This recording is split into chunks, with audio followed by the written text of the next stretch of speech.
Vous êtes sur NCA, la nouvelle chaîne africaine. L'Afrique réussira-t-elle le pari de son industrialisation sans être autosuffisante sur le plan énergétique? La réponse à l'évidence est non.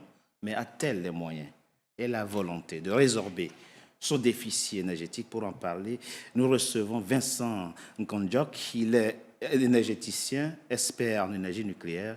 Il est notre invité. Vincent Nkondjok, bienvenue. Merci d'avoir accepté notre invitation. C'est moi qui vous remercie et j'aimerais donc partager à peu près ce que peut-être nous pourrions faire pour pouvoir faire en sorte que l'Afrique puisse aller de mieux en mieux par rapport à cette donnée énergétique. Je vous remercie donc de m'avoir invité ici aujourd'hui. Commençons par l'explication des concepts, de façon simple.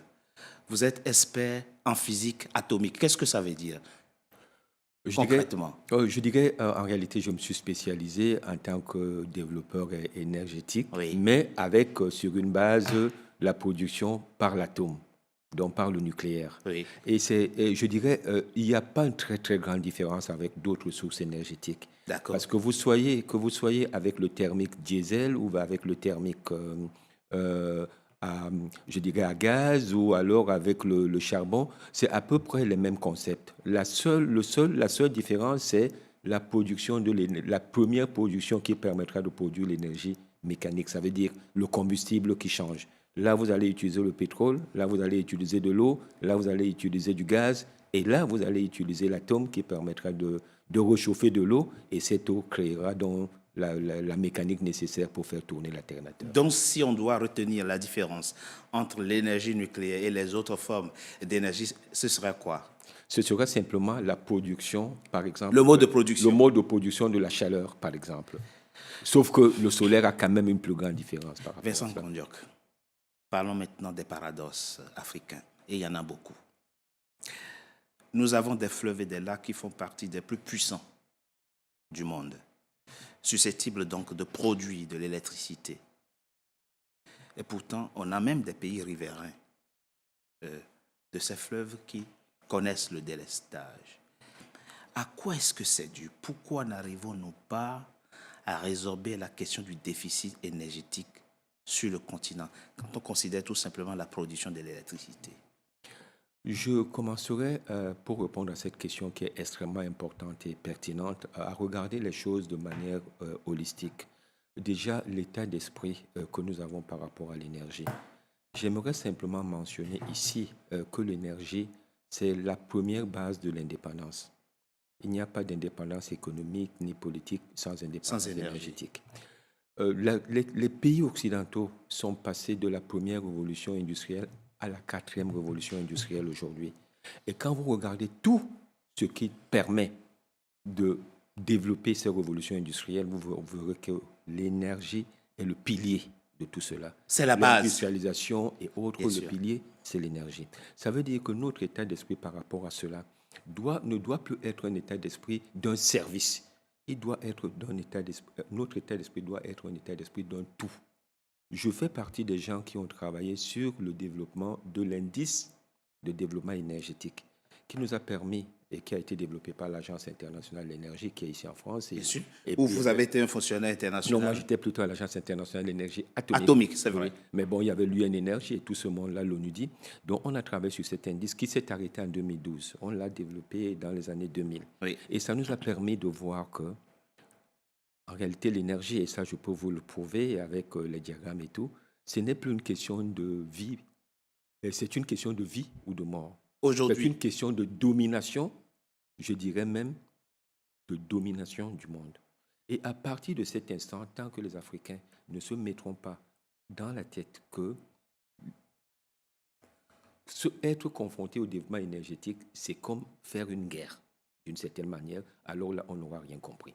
Maintenant, quand on parle de potentiel, vous m'avez dit qu'on va parler des concepts. Oui. Il est important de noter une chose.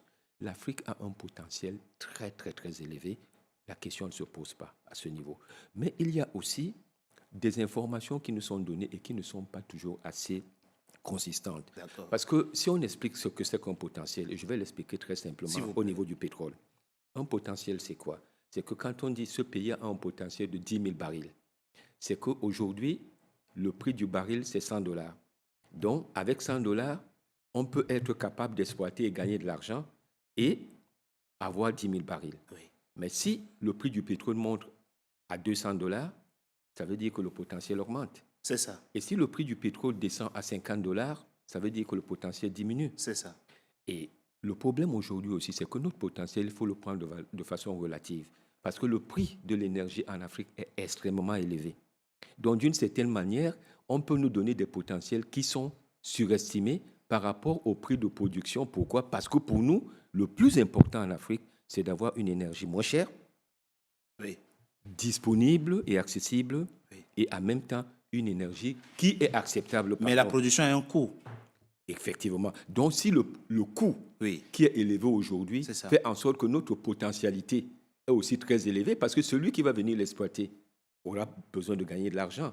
Donc, ça veut dire qu'aujourd'hui, comme nous voulons que notre électricité, le prix baisse, parce que si on veut que les industriels viennent, il faut que le prix de l'énergie aujourd'hui ne soit pas au niveau de là où il est.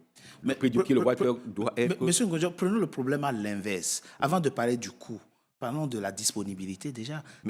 Presque 600 millions d'Africains, presque, Oui. sont dans le noir tous les soirs. Quand on prend l'agence où vous avez travaillé, les chiffres de votre agence, Oui. l'Agence internationale de l'énergie atomique, 590 millions d'Africains qui n'ont pas accès à l'électricité. Oui. Mais comment voulons-nous que des investisseurs viennent investir chez nous s'il n'y a pas de l'énergie disponible pour alimenter les usines et les entreprises? Effectivement, la base, parce qu'on parle des concepts toujours, Oui. et c'est pour cela que j'ai parlé de ce problème de potentiel.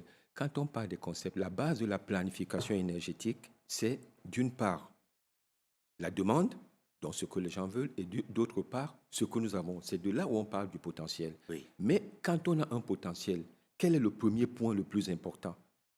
Tout le monde vous dira les finances et ainsi de suite, mais non, c'est la technologie. C'est ça. Premièrement, nous n'avons pas la technologie. Nous ne nous battons pas pour avoir la technologie. Nous ne combattons pas pour avoir la technologie. Parce que je vous ai parlé, l'énergie et la guerre. Donc, ça veut dire que nous devons nous battre déjà pour avoir la technologie. Mais quand maintenant, vous avez votre potentiel, un des premiers points que nous faisons pas bien, Oui. la planification énergétique. Il est important que nous ayons des plans. Et quand on parle de planification énergétique, ce n'est pas 10 ans, ce n'est pas 20 ans. Les planifications énergétiques, c'est 25 ans, d'autres le font à 50 ans. C'est vrai que ça... Ça veut dire donc que nous avons du potentiel, nous savons ce que nous avons comme ressources dans notre pays et nous savons comment nous allons planifier pour l'utiliser, tout en sachant qu'il nous faudra laisser une partie à nos enfants et à nos petits-enfants. Donc, on anticipe dans ce genre de choses. Et même financièrement, quand vous savez que dans 5 ans, vous allez construire une centrale solaire et que vous le savez aujourd'hui, vous commencez à préparer la clientèle, c'est-à-dire ceux qui vont vous vendre la centrale. Vous en discutez même aujourd'hui. C'est eux qui vont revenir dans 2 ans en vous disant « Oui, mais on a même baissé les prix. Est-ce que vous ne voulez pas acheter ?» ainsi de suite. Ça fait que vous avez anticipé, vous maîtrisez comment vous allez utiliser votre énergie et alors là, vous pouvez la développer. Mais quand vous n'avez pas de planification énergétique, vous n'avez pas de technologie. Et quand on dit technologie, ça veut dire que vous avez les hommes. Parce que la technologie ne se fait pas sans les hommes. Oui, ou vous l'achetez. Oui. Donc si on comprend... Mais pas seulement acheter. Et c'est là le mot que moi je n'aime pas toujours. C'est que nous, les Africains, oui. On est des acheteurs. Mais vous savez, un Coréen, quand les Coréens ont voulu avoir le TGV, ils l'ont acheté avec la technologie. Aujourd'hui, ils en vendent. Les Sud-Coréens, quand ils ont voulu avoir le nucléaire, ils l'ont acheté avec la technologie. Le plus grand contrat de ces 20 dernières années de construction de centrales nucléaires, c'est les Sud-Coréens. Mais parlons-en, monsieur Nkonjok, il ne suffit pas, si on comprend bien votre discours qui est totalement clair, il ne suffit pas d'avoir le lac Victoria, le lac Tanganyika ou le fleuve Congo pour avoir du courant. Non. Il faut avoir la technologie. Et vous dites, ce n'est pas acheter la technologie qui est l'enjeu. L'enjeu, c'est de pouvoir disposer soi-même de la technologie. Ou une partie de la technologie, parce qu'on ne peut pas toujours avoir 100% de technologie, mais il est important de pouvoir disposer d'une partie de la technologie. Je vous donne un exemple très concret. Aujourd'hui, vous voulez construire une centrale hydraulique. Vous venez l'acheter à la France. Vous prenez un crédit de 100 milliards. Ils viennent construire, vous leur donnez les 100 milliards. Vous avez peut-être la centrale, mais vous n'avez absolument pas créer des ressources dans votre pays d'une certaine manière. Si dans ces 100 milliards, vous pouviez récupérer même 25 milliards par rapport à la main-d'œuvre, par rapport à la fourniture de l'alternateur ou par rapport à la fourniture d'autres petits équipements et ainsi de suite, qu'est-ce que cela ferait? Ça ferait que, en réalité, vous avez eu 125 milliards, puisque vous avez eu un crédit de 100 milliards, mais vous avez aussi généré 25 milliards en captant ces 25 milliards. Et donc, d'une certaine manière, vous avez eu un équipement de 100 milliards, mais vous avez 25 milliards que vous avez générés dans cet équipement de 100 milliards. Mais la maintenance derrière coûtera quelque chose aussi. Ça, c'est autre chose. Ça, c'est autre chose. Ça, c'est autre chose, même si ça se rajoute. Parce qu'aujourd'hui aussi, c'est un point important. L'acquisition de la technologie. Oui. Quand on dit acquisition de la technologie, ce n'est pas simplement de fabriquer les équipements. C'est ça. Même la maintenance et tout cela, ça fait partie de l'acquisition de la technologie. Et aujourd'hui, on se retrouve souvent avec des installations où chaque fois qu'il y a un accident, on fait venir des gens de l'extérieur pour les corriger. Donc, le problème aujourd'hui, et je vais terminer par là, c'est qu'il est important de prendre l'énergie de manière holistique. Il y a d'une part la planification qui doit être là, et d'autre part les infrastructures. Et quand je parle des infrastructures, ce n'est pas la centrale en elle-même. C'est tout ce qui doit être fait pour absorber de manière convenable l'énergie. Et si vous me permettez une seconde, vous avez le cadre réglementaire, vous avez la partie management, vous avez la partie achat, vous avez les normes, les standards, tout un tas de points. Et en réalité, dans l'absolu, pour tout système énergétique, on a 13 points à regarder de manière optimale. Si c'est le nucléaire avec les radiations, on a 19 points. Tant que nous n'allons pas apprivoiser tout cela, eh bien, on ne fera que ce que nous faisons aujourd'hui, ça veut dire la réaction par rapport aux difficultés que nous rencontrons. Un dernier point très rapidement, monsieur N'Djok, vous êtes énergéticien, spécialiste de l'énergie nucléaire, mais on sait qu'il y a aussi d'autres formes d'énergie. Qu'est-ce qu'il faut privilégier dans le contexte africain pour résorber la question du déficit énergétique? Ça, c'est une question qui est extrêmement importante, mais il faut regarder les choses en deux parties. La première partie, c'est qu'aujourd'hui, il y a deux types d'énergie importantes qu'il nous faut. Ce qu'on appelle les énergies de masse. Les énergies de masse, c'est ces énergies qui permettent d'avoir un coût bas sur l'énergie, fournir un maximum d'énergie, et c'est ces énergies qui permettent de développer l'industrie.